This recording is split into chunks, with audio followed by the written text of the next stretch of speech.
In a world where diversity, equity, and inclusion are being questioned and being challenged as if they were bad things, I'm super excited to talk about the lessons I learned from my grandmothers about fairness and equity.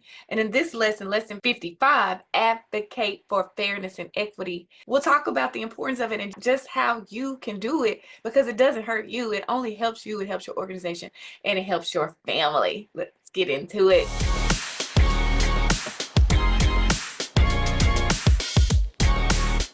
Hi there, welcome back. I'm Summer Owens, and I empower organizations and individuals to become more confident and resilient leaders of teams or just their own lives. We're continuing the lessons from my grandma's 100 lessons my centenarian grandma's taught me. And we're in the lessons on leadership. This is an important lesson, lesson 55, advocate for fairness and equity. This is a very important lesson, especially in the political climate that we're in that is changing nearly everything about America and how America operates. And I think it's important to talk about it. I think about my grandmothers who both lived or were born 100 years ago and what their lives were like as Black people and as women up until at least 50 years ago, or even about 50 years ago, even or even 40 or even 30 years ago, to think about the challenges that they had to overcome just to live, just to exist, just to buy homes, just to have jobs, just to raise children, just to be able to feed their families. And so, how important it is that we understand the importance of having fairness and advocating for fairness and equity. But I think it's so important that we talk about fairness and equity at a time like this, and how important it is, and how you can incorporate it into your life, for your family, for your teams, for your organizations. My commitment to advocating for fairness and equity in leadership draws heavily from the values instilled in me by my grandmas. They taught me that a true leader doesn't just strive for success, but ensures that opportunities are accessible to all. In my role, I focus on creating policies that promote equity, actively removing barriers that might hinder the full participation of all team members.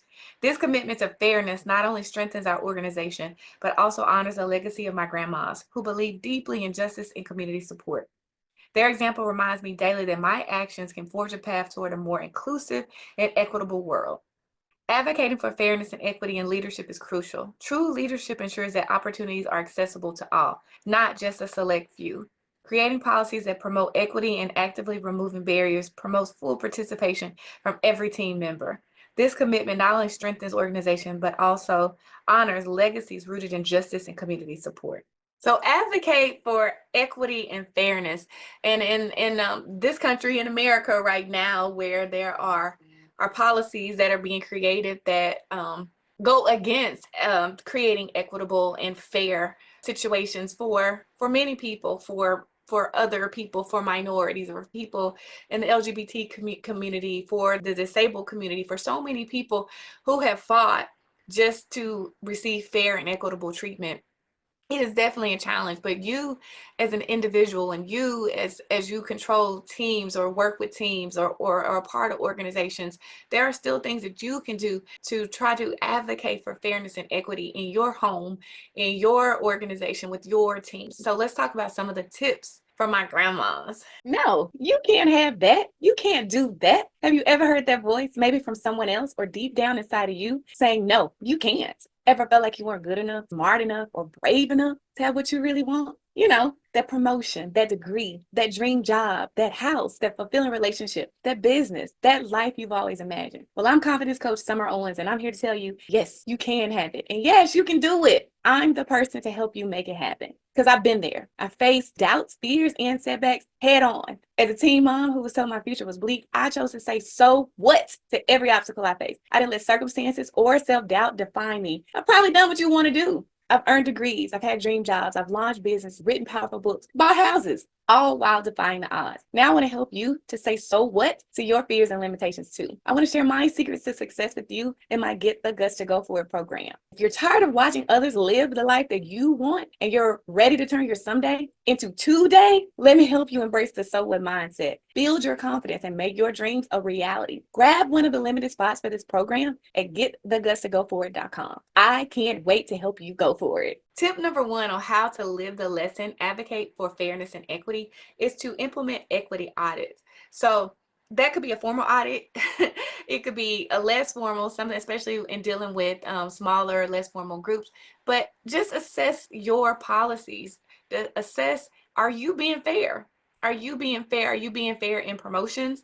Are you being fair in giving opportunities? Are you being fair and equitable in giving grace and support?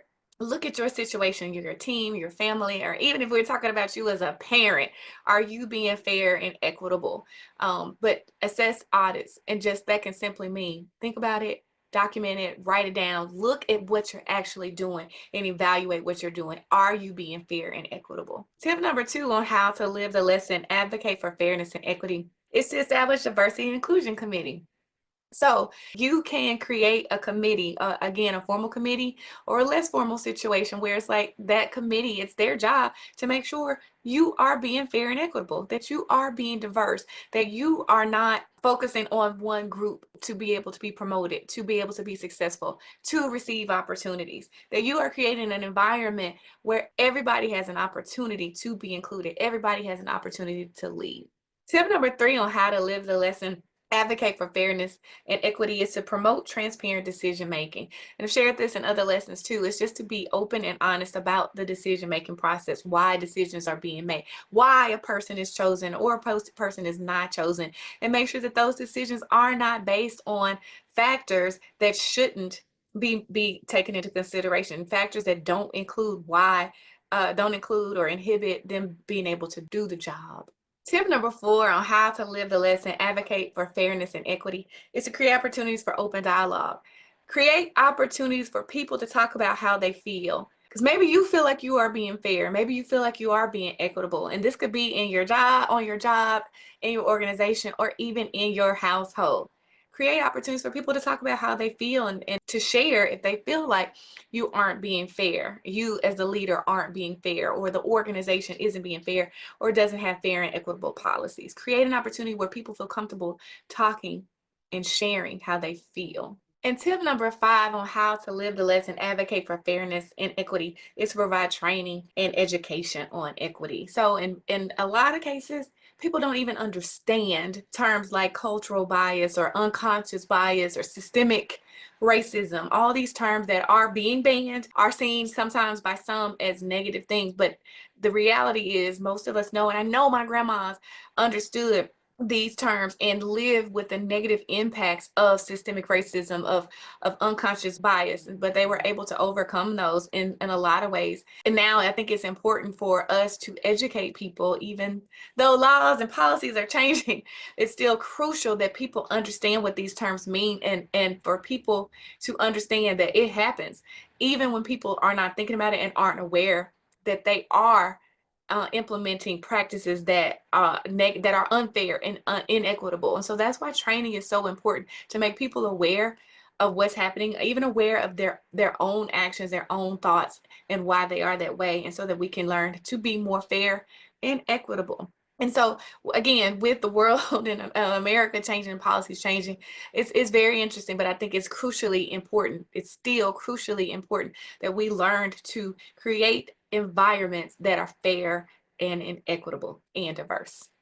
And that's lesson 55, advocate for fairness and equity. Tell me in the comments some ways that you in your life, in your organization, your family will continue to advocate for fairness and equity, no matter what the political climate is currently saying.